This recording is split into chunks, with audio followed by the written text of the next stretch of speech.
they're zoned in. Like they've been getting ready for that, all day long. So it's entirely up to you. You can get there however early you want, but I would say at least a half an hour or so before.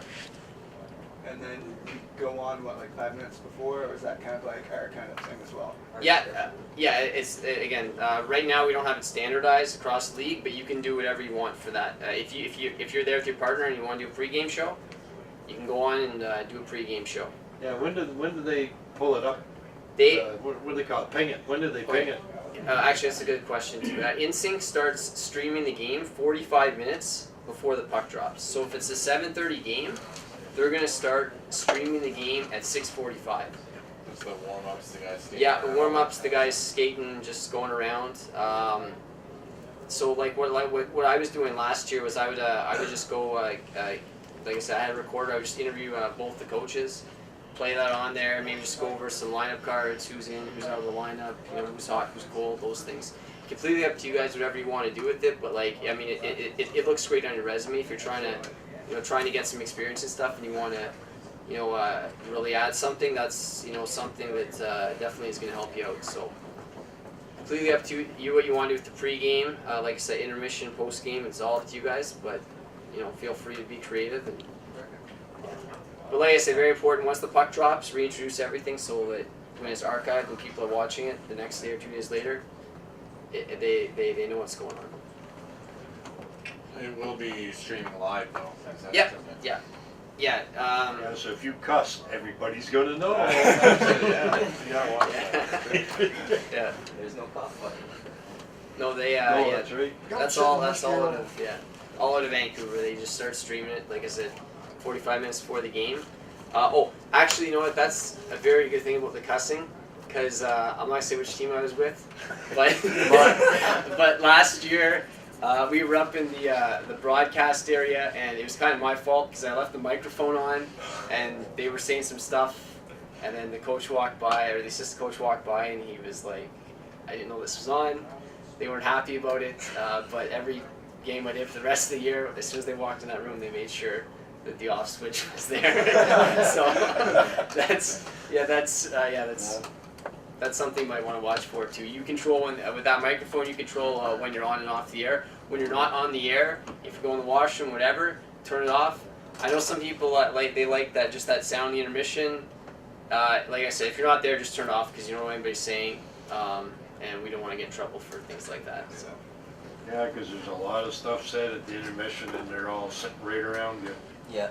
And they can hear every word. It seems to be they can pick up the bad words, the clearest, the best sound of them all. Sorry, I don't think they'll be all sitting right around here. Wouldn't the mic be? Every rink has a different setup. Like in Carleton Place, for instance, you're going to be like right at center ice. It's an older arena, but you're going to pretty much be right in the crowd. Mm-hmm. Smith Falls is the same way. Canada's like that. Gloucester, Cumberland, Pembroke. But you guys are in the crowd too, right? Yeah. Brockville, yeah. I was in the crowd. Where are you at? Nepean? I think Nepean has I don't know where they're going to sit you for the They do have game. a broadcast booth. I think they. Who's with the Raiders? The tech person? I thought I saw the tech person. Oh, he left. Oh, he left? Okay. But yeah, there's a couple of them that have broadcast booths, but for the most part, it's like when you play minor hockey or whatever, you're going to be just sitting right up in the stands with. I mean, people are going to come by and ask I what's think going on and everything. just about everybody's got to sit in the stands. Yep. Yeah. Hawkesbury's got a camera location at the top rail, but everybody's right there anyway. Yeah. They just swear in French. So how are the? What I'm asking is how are the coaches going to get caught on the microphone and the players going to get caught on the microphone? Well, like what we do, I usually have just a table set up and they got a computer up there. Mm-hmm. Well, the coach has got to come up to check that computer. Yeah. And if he has the mic sitting there, Oh, the coach comes up and he'll look on that computer and he'll see something he don't like, and he'll let him know.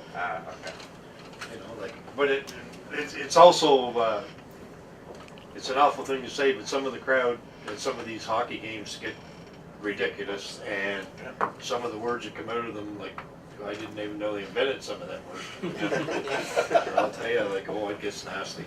Especially in the playoffs. And especially in the playoffs, because the place is also full, and everybody's yelling at each other. You get two crowds. Yeah. Yeah, well, Home and home away. and- and They're closer. battle back and There are a forth, lot and of you're in the people middle. travel to the away game. Oh, yeah. A lot of the Yeah, home lot teams do. travel. So is that it, Dan? Like anything at all? If you want to ask a question, go for it. Everyone's good. Okay. All right. Well, thanks all for coming, and it's good meeting the ones that I hadn't met yet, and good seeing all the old faces. I have a bunch of documents all about, there's some wiring diagrams, so if you're into that part, or That's what I forgot to ask. procedures, how to run cable across your rink. In our rink, we have Cat5 cable, we strung across the ceiling so that we can do post-game interviews from the far side. And we use a wireless mic that belongs to the arena, so we have no running.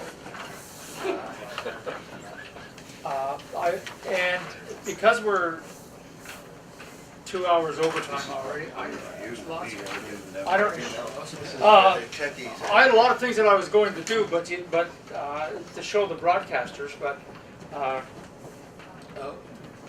as I said, one of them on the bottom, it shows you there, the one thing I did is on YouTube. I did a video last night. That's why it's called Quick and Dirty. And I'll do another one for what I was going to do tonight. But I just want to say about the cameras, as I wasn't being facetious, the manual is good and it tells you, like, I was able to read it, shot great video in my kitchen on Friday afternoon, so it works like a charm. If you want to edit anything, Chris said you needed a number 10 card. Sony says you need a number 4 at least, so he might have wanted to sell you a 10. 10s are expensive, and we're not taping our game on those cards anyways. The only reason I see for those cards is if you want to do as Chris said, instead of Chris going and doing an interview with Sheldon, his cameraman's going to go with him and he's going to record it on the camera on that card. So you might want to spend $24 for a card. I have a lot of other ideas that I wanted to show you about how to do interviews in remote spots, and we're going to how to use 3 cameras and 4 cameras for $16, and because I don't know how your teams are, but ours are not 100% supportive of everything we do. They see this as an extra that they could care less about, doesn't affect the score, therefore a big deal. Well, we'd like it to be better. So I had this stuff to show you, but I'll make a quick video and put it on YouTube. So if I guess my email address isn't on there, but if you send me an email, then I could tell you where I'm going to put this other. I can just forward your email. Okay, if you would do that, yes. And did our number of cameras now balance out with the number of people signed balance with serial number? It's on your box. Instead of looking on the camera, it's on the end.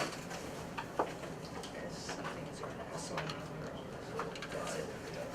Okay, so yeah. So if Chris sends me your email, I'll send you this other thing. I'll do the YouTube thing of what I was going to do, and you can all see it. And as I said on that thing there, all the documents I have related that I've gathered over the last 5 years. I started doing audio on the internet 5 years ago, and then I switched, and I had a friend in Vancouver who wrote some software, and so I did video with him for about 1.5 years, and then our guys got all upset because I went with fast hockey. I did 1.5 years of fast hockey, and then we tried to get the CJHL to buy from fast hockey, and they opted to go with InSync instead. So we all had to do InSync like you did last year. We normally run with 6 people on our crew. Neil and I do play-by-play. Tony does one camera. We have another guy who does another camera. We have a video switcher and another guy that does remote camera work on that. So I know Shock said, how the hell do we find all these volunteers, right? They are difficult, and what I've asked our 6 guys is if everybody could find one substitute would be fantastic, and you might want to try that with the announcers. We did once last year. My daughter was in the hospital, and I had to go to Kingston. I couldn't stay. Neil thought I was there, so he didn't come. So 5 minutes before the game, we got nobody. We got the cameras and everything going. We have nobody to do play-by-play. And one of our marketing guys stepped up and he did. Number 10 gives the puck to number 8. But anyways, oh no, but he called them Mister. And every player, he's looking up their names. And he said, oh yeah, Mr. La Liberté. Yeah, so you know, everything was Mr. But it worked. And sometimes you can do that if you're really, really strapped. And then Neil and I are also probably available if we can't go to Smith Falls. Can't go to Smith Falls because you play Friday nights. Yeah, that's And right. the same thing, we were going to Kempful, Halton too. Kempful, but they have half their games on Friday night, so Yeah. that, Yeah, I found a couple guys from Canada. See, that's the trouble, eh? Like, it's hard to get all the all old this teams. Friday night, Yeah. oh, geez, Yeah. they The got, whole Yeah. league is up. the whole world's got big plans on Friday night. Friday night, Saturday afternoon, Saturday afternoon and Sunday. Sunday afternoon, Sunday night. But we've had to use some of our players, the guys who are not Oh, yeah. used. They get ordered by the manager to go do it. Some of them like it, most of them don't. Oh, We put on a broadcast. Yeah, I know, the next worst thing is you could ask them to do 50-50s, right? Guys walking through with their hockey sweater on. He'll be scoring the next time he steps on the ice. Yeah. Oh, for sure. Yeah, he picks up his game pretty quick. Yeah, so as I said, if I get that stuff from Griff, I'll send you the address and I'll make another YouTube. Tony might shoot it while I do the demonstration, but that's about all the things. So we wanted to do Chris Bruno for 15 minutes. He went a little over, an hour and a half. And then Chris was going to do 15 minutes, and I was going to do 15 minutes on enhancing the broadcast, and I was going to take 15 minutes to show you how to do instant replays, because it's really neat, and we already have the equipment, and you can do it with the hand channel changer type thing. Really, it's super. I ran commercials, video commercials, all the last 2 years on the internet. Put them on my laptop. For $15, you can buy an AV selector. If you don't have $50 for a switcher, you can buy a selector. Okay, it's not smooth. You don't get transitions. You go it switches from your camera to your laptop or whatever. But they all work. And until we get something better. And now when we have these cameras, which are really good, Jacques, you said dark rinks and grandma's handheld camcorders. Right? So we've moved up a notch there, and so we're counting on you announcers to pick up the ball too. Okay, so as I said, I'll do all those things. So as Chris said, thank you very much for coming, and Tony's got tonight's stuff all on the card, and so I'll take it home and edit it, and I'll put it on YouTube. So if the camera people want to watch Chris for another hour and a half sometime, well, I'll edit it down a bit. I shouldn't say that, he's not here, but anyways, we'll get something up there that explains. We'll cut out the. I'm still recording. I like to stay Like you back. said, take it home and edit it. The new integration with Point Street and Steve, not necessarily for all these. Yes, guys, but well, if what's supposed to happen, and checking for Kevin. He was supposed to have the answer tonight. If you haven't seen, I sent it out to the 4 names that I had who do Point Street, but what we're really doing is we're sending our video over to the Point Street operator, and so that if you're at home and you look up Point Street to see who the hell's winning, well, beside every goal it has a little button, you click on it, you got the video of the goal. Oh, It's like a hyperlink. But it's actually on their server. So Yep. we have to be able to transfer the video over to Point Street, because we're on different sides of the ring. Yes. People are. Yes, yeah, and I ran, one of my documents here is how to run Cat5 cable, what connectors and where to buy them. And we ran Cat5 cable for 150 feet.